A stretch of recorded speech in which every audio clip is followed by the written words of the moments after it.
ഇന്നത്തെ വീഡിയോ പരിപ്പ് രസമാണ് നമ്മൾ ചെയ്യുന്നത്. രസത്തിൽ തന്നെ ഒരുപാട് വെറൈറ്റികളുണ്ട്, 10ഓളം വെറൈറ്റികൾ ചെയ്യുന്നുണ്ട്.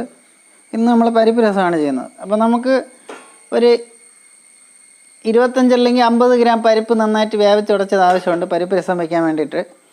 അപ്പോൾ ചട്ടി ചൂടായി വരുമ്പോൾ ഞാൻ ഒരു 50 ഗ്രാം വെളിച്ചെണ്ണ ഒഴിച്ചിട്ടുണ്ട്. എണ്ണ നന്നായിട്ട് ചൂടായിട്ടുണ്ട്. ആവശ്യത്തിനുള്ള കടുക് ഇട്ട് കൊടുക്കാം.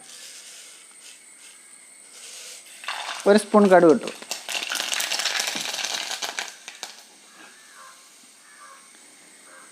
ഒരു സ്പൂൺ കടുകിട്ട് നമുക്കൊരു 4 ഇതൾ വെളുത്തുള്ളി,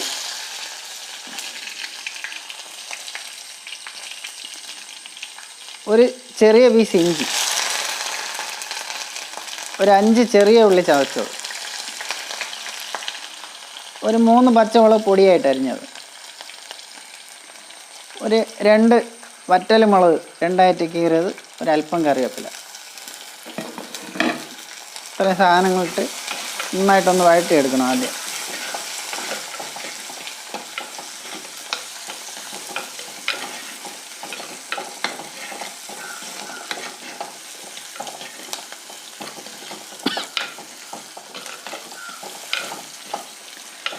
5 ഇതൾ വെളുത്തുള്ളി, ഒരു 5 ചെറിയ ഉള്ളി, ഒരു പീസ് ഇഞ്ചി, 2 വറ്റൽമുളക്, ഒരു 3-4 പച്ചമുളക് ചെറുതായിട്ട് അരിഞ്ഞത്, കറിവേപ്പില. അപ്പോൾ ഇത്രയാണ് നമുക്ക് ആദ്യം എണ്ണയിലൊന്ന് നന്നായിട്ട് വഴറ്റി മൂപ്പിച്ചെടുക്കേണ്ടത്.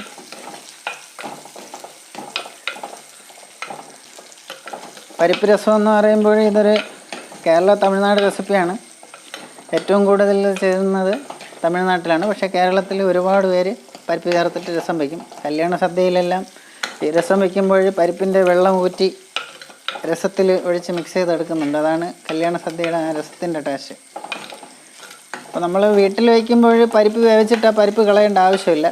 നമ്മൾ ആ പരിപ്പോടും കൂടെ രസത്തിൽ മിക്സ് ചെയ്തെടുക്കും. അപ്പോൾ നമ്മുടെ ആദ്യത്തെ ചേരുവകളെല്ലാം നന്നായിട്ടൊന്ന് മൂത്ത് വരുമ്പോഴത്തേക്കും ഒരു തക്കാളി പൊടിയായിട്ട് കട്ട് ചെയ്തത് അതിന് രസത്തിലോട്ട് ഇട്ട് കൊടുക്കാം.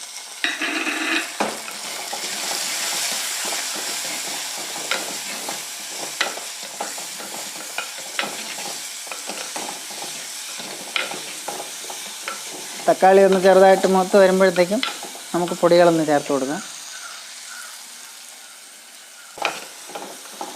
തക്കാളി നന്നായിട്ട് വെന്തു. ഇനി നമുക്ക് ഫ്ലെയിം ഒന്ന് കുറച്ച് വെച്ച് കൊടുക്കാം. കുറച്ച് വെച്ചിട്ട് പൊടികളിടാം. ഒരു 1/4 സ്പൂൺ മഞ്ഞൾപ്പൊടി,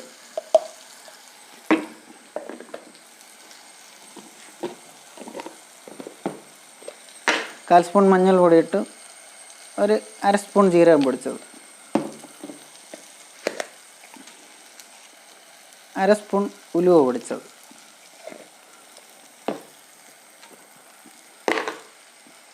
കുരുമുളക് പൊടിച്ചത് ഒരു 1/2 സ്പൂൺ, ചെറിയ സ്പൂണാണ്, 1 സ്പൂൺ മല്ലിപ്പൊടി, 1 സ്പൂൺ മുളക് പൊടി. എരിവ് വേണ്ടാത്തവർക്ക് കാശ്മീരി മുളക് ചേർക്കാം.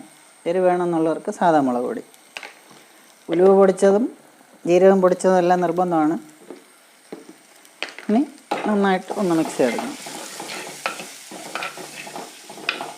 പൊടികളൊക്കെ ഒന്ന് നന്നായിട്ട് വഴറ്റി ചേർത്തതിന് ശേഷം നമ്മൾ വേവിച്ച് ഉടച്ച് വെച്ച പരിപ്പ് ഇതിലോട്ട് ഒഴിച്ചു കൊടുക്കണം.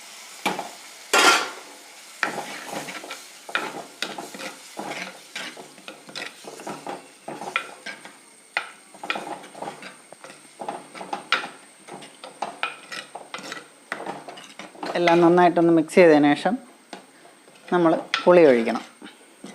ഒരു കഷ്ണം പുളി നമ്മൾ കുതിർത്ത് വെച്ചിട്ടുണ്ട്.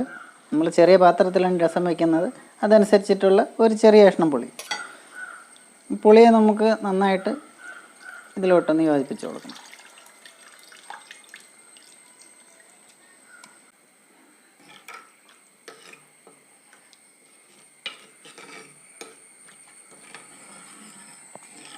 നമ്മൾ ആവശ്യത്തിനുള്ള വെള്ളം ഒഴിച്ചു. ഇനി ഉപ്പ്, രസത്തിന് ആവശ്യത്തിനുള്ള ഉപ്പിട്ട് കൊടുക്കാം. നന്നായിട്ടൊന്ന് വെട്ടി തിളയ്ക്കണം. നന്നായിട്ട് മിക്സ് ചെയ്ത് വെച്ചു. ഇനി രസം ഒന്ന് വെട്ടി തിളക്കട്ടെ.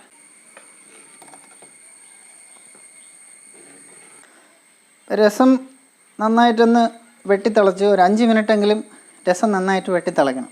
വെട്ടിത്തിളച്ചതിന് ശേഷം വേണം നമുക്ക് കായപ്പൊടി ഇടാൻ. 1 സ്പൂൺ കായപ്പൊടി. കായപ്പൊടി അല്പം കൂടിയാലും വേണ്ടില്ല, രസത്തിന് കായപ്പൊടി കൂടിയാലും വയറിന് നല്ലതാണ്. പിന്നെ നന്നായിട്ടൊന്ന് മറിച്ച് വയ്ക്കണം. ഇപ്പോൾ പരിപ്പ് രസം വയ്ക്കാത്തവരല്ലെങ്കിൽ അറിഞ്ഞുകൂടാത്തവർ ഒരുപാട് പേരുണ്ടാകും. പരിപ്പ് രസം വയ്ക്കുന്നവരും ഉപയോഗിക്കുന്നവരും ധാരാളമുണ്ട്. പക്ഷെ കൂടുതൽ പേർക്കും പരിപ്പ് രസം വയ്ക്കാൻ അറിയില്ല. അല്ലാന്നുണ്ടെങ്കിൽ ഈ റെസിപ്പി ചെയ്യില്ല. അപ്പോൾ എല്ലാവരും പരിപ്പ് രസം എല്ലാവരും ഒന്ന് വെച്ച് നോക്കണം. സൂപ്പർ ടേസ്റ്റാണ്, നല്ല അടിപൊളി രസമാണ്. ഉപ്പ് നോക്കാം, ആവശ്യത്തിന് ഉപ്പും. പരിപ്പിൻ്റെയും കായത്തിൻ്റെയും എല്ലാത്തിൻ്റെയും ചുവയുണ്ട്. നല്ലൊരു റെസിപ്പിയാണ്, എല്ലാവരും ഒന്ന് ട്രൈ ചെയ്ത് നോക്കണം. അപ്പം മറ്റൊരു റെസിപ്പിയായിട്ട് ഞാൻ വീണ്ടും വരും. എല്ലാവർക്കും നന്ദി, നമസ്കാരം.